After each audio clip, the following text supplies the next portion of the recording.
आज हम पढ़ेंगे आदर्श गैस समीकरण। आदर्श गैस समीकरण, जैसा कि हमने आपको बताया था, जितने भी गैसीय नियम हैं जो कि एक्सपेरिमेंटली प्रूव किए गए थे, उन अगर नियमों को हम कंबाइंड लिखते हैं तो हम कंबाइंड फॉर्म में जितने भी गैसीय नियमों को लिखने पर हमें V is proportional to NT/P प्राप्त होता है। इसे हम बराबर करने के लिए V is equal to NRT/P भी लिख सकते हैं। यहाँ R एक गैसीय स्थिरांक है। इसे बराबर करने के लिए हम जो स्थिरांक यूज़ करते हैं उसे हम गैस कांस्टेंट R से रिप्रेजेंट करते हैं। R एक गैस कांस्टेंट है। PV is equal to NRT आदर्श गैस समीकरण कहलाती है। क्यों? क्योंकि ये सभी आदर्श गैस नियमों का अनुपालन करती है। सभी ताप एवं दाब की प्रावस्थाओं में गैसीय नियमों का अनुपालन करता है, इसलिए यह आपकी आदर्श गैस समीकरण है। आदर्श गैस समीकरण PV is equal to NRT होती है। इसकी डिटेल अध्ययन से पूर्व हम आपको R गैस कांस्टेंट की प्रकृति के बारे में बताते हैं।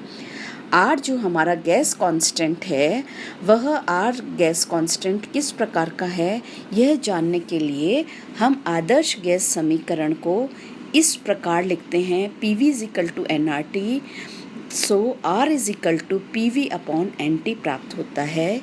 P गैस का दाब है, V गैस का आयतन है, N गैस के मोलों की संख्या है, कैपिटल T गैस का एब्सोल्यूट ताप अर्थात टेम्परेचर है। आप सभी को पता है जो प्रेशर अर्थात दाब होता है वो क्या होता है, फोर्स पर यूनिट एरिया होता है, अर्थात एकांक क्षेत्रफल पर लगने वाला बल क्या कहलाता है, दाब। और जैसा हमने आपको गैसीय प्रावस्था के लिए बताया था, जो गैस का दाब है वो पात्र की दीवार से जब पार्टिकल टकराते हैं तो पात्र की वॉल पर प्रेशर एक्सर्ट होता है। एवं आयतन को हम लेंथ क्यूब की फॉर्म में भी लिख सकते हैं। एवं अगर हम इसको विस्तृत रूप में लिखते हैं तो जो बल है, बल बटा लंबाई स्क्वायर, जो क्षेत्रफल है उसको हम लंबाई स्क्वायर की फॉर्म में लिख सकते हैं। आयतन को हम लंबाई क्यूब की फॉर्म में लिख सकते हैं। एवं बटा मोल इनटू ताप, अर्थात जो R की प्रकृति है वो कैसी होती है, बल इनटू लंबाई जो स्क्वायर है और लंबाई क्यूब है, इससे कैंसिल आउट होकर हमारे पास अंश में फोर्स इनटू लेंथ बचता है, अर्थात बल इनटू लंबाई बचता है। एवं हर में हमारे पास मोल इनटू टेम्परेचर बचता है। तो जो R की प्रकृति होती है वो क्या हो सकती है, हम R को बल की फॉर्म में भी लिख सकते हैं या कार्य की फॉर्म में भी लिख सकते हैं, क्योंकि हमें पता है बल इनटू लंबाई क्या होता है, कार्य होता है। तो R की हमारी जो नेचर होता है या यूनिट होता है वो किस किस फॉर्म में हो सकती है, बल की रूप फॉर्म में हो सकता है एवं कार्य की फॉर्म में हो सकता है। अतः जो R की यूनिट होगी वो क्या होगी, work mole inverse kelvin inverse. एवं वर्क की जो विमाएँ वही होती हैं जो किसकी होती हैं, ऊर्जा की होती हैं। और ऊर्जा की SI यूनिट ऑफ एनर्जी क्या होती है, जूल होती है। एक जूल जो होता है 10⁻⁷ अर्ग के बराबर होता है या 1/4.184 कैलोरीज के बराबर होता है। अतः R की जो प्रकृति होती है, R को हम कार्य के रूप में, बल के रूप में एवं ऊर्जा के रूप में लिख सकते हैं।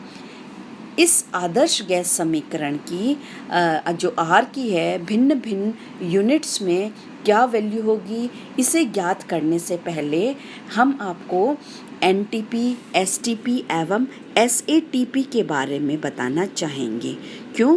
क्योंकि अगर हमने जो बात की थी सामान्य ताप दाब की अवस्था की बात करते हैं तो इसमें जो टर्म यूज़ की जाती थी, सबसे पहले जो टर्म यूज की जाती थी वह थी NTP। NTP stands for normal temperature एवं प्रेशर। नॉर्मल टेम्परेचर एवं प्रेशर जो माना जाता था, जिसमें ताप माना जाता था 0 डिग्री सेंटीग्रेड, एवं जिसे हम एब्सोल्यूट टेम्परेचर की फॉर्म में लिखते हैं। जैसा हमने आपको बताया था, हम जो ताप लेते हैं वह ताप कैसा लेते हैं, कैपिटल T से रिप्रेजेंट करते हैं, और यह ताप जो हमारा होता है एब्सोल्यूट टेम्परेचर होता है। एब्सोल्यूट टेम्परेचर जो हमारा होता है वह टेम्परेचर क्या होता है, केल्विन स्केल टेम्परेचर होता है। तो अगर हम NTP की बात करते हैं तो NTP पर जो गैस का ताप है वो 0 डिग्री सेंटीग्रेड अर्थात 273.15 केल्विन होता है। या दाब की बात करते हैं तो वह दाब होता है 1 एटमॉस्फेरिक प्रेशर। यह हुई हमारे NTP की बात। NTP पर 1 मोल गैस का हम आयतन ज्ञात कर सकते हैं, किससे, हमारे आदर्श गैस समीकरण से ज्ञात कर सकते हैं। NTP के बाद जो term I STP। STP stands for standard temperature and pressure, अर्थात NTP किस में कन्वर्ट हो गया, STP में। STP और NTP में क्या डिफरेंस था, STP पे ताप वही लिया गया जो हमने NTP पे लिया था, अर्थात 0 डिग्री सेंटीग्रेड ताप एवं अर्थात 273.15 केल्विन। या दाब की अगर बात करते हैं तो जो NTP पे हमने 1 एटमॉस्फेरिक प्रेशर लिया था, वह दाब हमने STP पे क्या लिया, 1 बार। सिर्फ इतना ही डिफरेंस किया गया।